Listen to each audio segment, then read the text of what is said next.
Is there anything relevant from? there's quite a bit here, of course, that we'll look through. Okay. And I'll look at it as we go through it. I mean, I don't see Right. it. I'm not trying to go in advance. So Right. before we look at any lab, then we may have talked about before, but if we didn't, I want to, one way or the other, I'm going to either review or go through what a lab represents.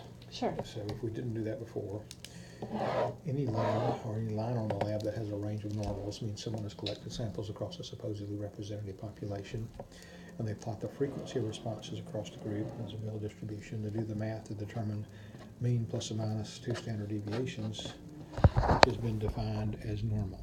Right. Nothing to do with health. It's a math model for comparison. It's arbitrarily defining 95% of that group as being fine.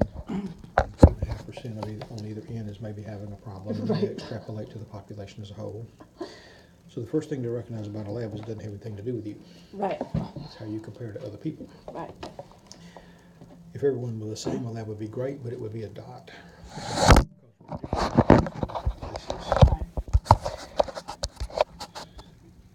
Whatever they're measuring, if the absolute optimal for you fell here in that distribution and moved to there or there, you'd feel the difference. So why is it okay to be between here and here?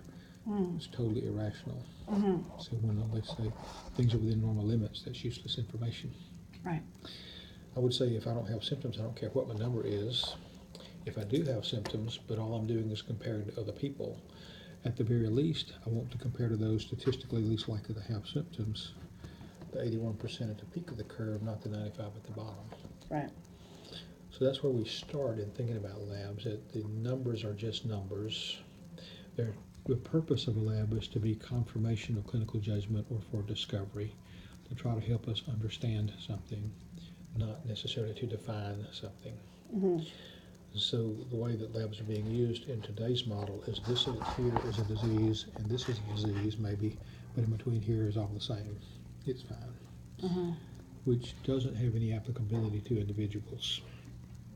So that's our concern, and we want to think about things from a different perspective. So as we look through your saliva work there, this lab has 4 parts to its report. The first part is the objective data, the measured levels.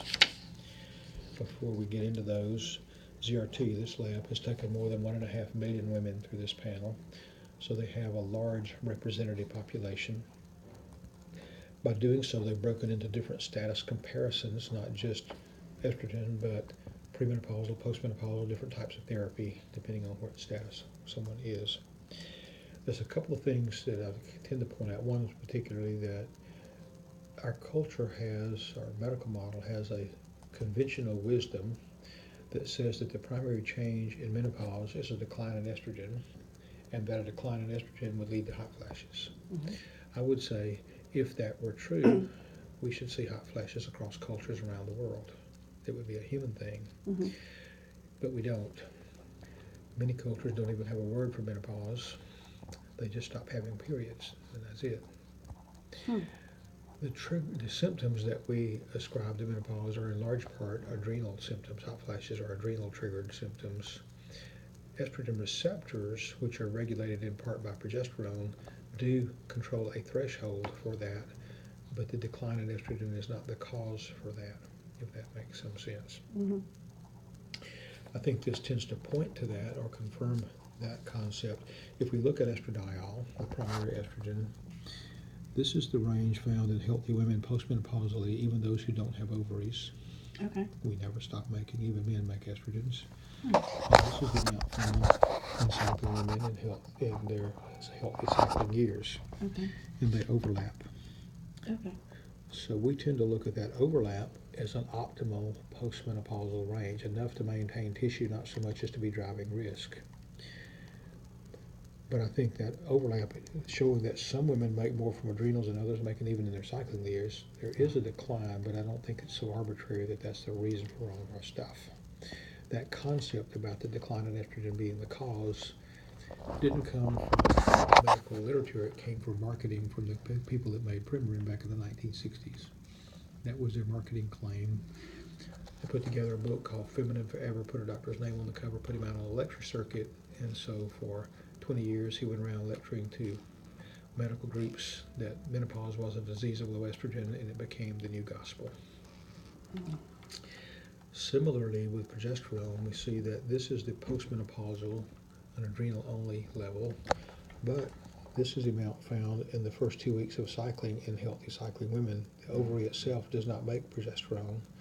The only ovarian progesterone is actually luteal that comes from the corpus luteum, the empty egg casing, once an egg is released. And so there's progesterone produced from adrenal glands every day of life, but from ovaries only with ovulation. So if we fail to ovulate even in cycling years, there's no progesterone produced at that point. So looking at those relationships, now let's look, those are just background, let's look at where things are for you. So, hysterectomy, ovaries not removed. 46 would expect to still have some ovarian production, not flagging that way necessarily. So they're comparing you to premenopausal because of your age and the fact that you still have ovaries. Okay. That range would be that 1.3 to 3.3 we would expect to find. You're at 0.7. You are in the low end of what would be considered a postmenopausal range as far as the amount of estrogen present. Graphically, that shows here, this is age across the bottom, and the shaded area is expected range, and the dot is you. Okay. Progesterone, somewhat like that. This would be the range if you still had ovarian response, 75 to 270. Right. But if you had no ovarian response, if you had no ovaries, 12 to 100, and you're still just 9. Wow. So you're nowhere in there at all. It's extremely low progesterone. This is indicating pretty much that yes, there is no ovarian, no ovulation, which is not, that's okay. Yeah. But that the adrenal system is severely challenged, is significantly being overworked. Okay. The third marker on the lab, this ratio, this takes a little explanation. Saliva testing as a tool was originally developed by breast cancer researchers looking for ways to identify risk in large populations. What they found was if we had 100 molecules or more of progesterone for every molecule of estradiol, breast cancer risk was statistically almost zero. Can you say that again? If yes, what? if we had 100 molecules or more of progesterone, Okay, and I have 9. you have 9 total, but compared to estradiol, 100 molecules here for every molecule here. Okay. If So in my case, it's 0.7, so it would be 100. No, to it's almost not. 1. Yeah, this one, if this one is 0.7, that one needs to be 70 or higher. 70, right. Okay, so your ratio is 13, your ratio should be over 100. So not only are these numbers low, they're not in balance to each other, significantly out of balance with each other. Okay. This is pointing to an adrenal issue that we'll explain as we get deeper over here. So.